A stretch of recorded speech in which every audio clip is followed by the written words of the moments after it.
রবিবারের দুপুরে পরিবারের সকলের সাথে বসে সাদা ভাতের সাথে খাসির মাংসের পাতলা ঝোলের কম্বো আহা, সেই ছোটবেলাকেই মনে করিয়ে দেয়।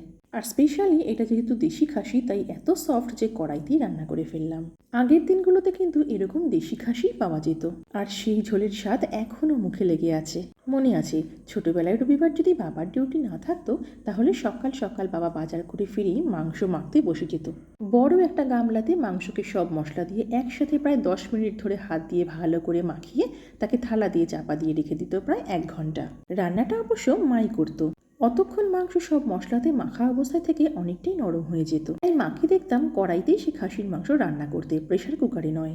তাই আজ আমিও সেই দেশি খাসির মাংস হাতে পেয়ে সেই পুরনো দিনের মতোই চেষ্টা করলাম, এবং রান্নাবান্না সেরে দুপুরে স্নান করে সবার সাথে খেতে খেতে সেই পুরনো দিনের কথাই সবার সাথে শেয়ার করতে লাগলাম, একদম নস্টালজিক হয়ে।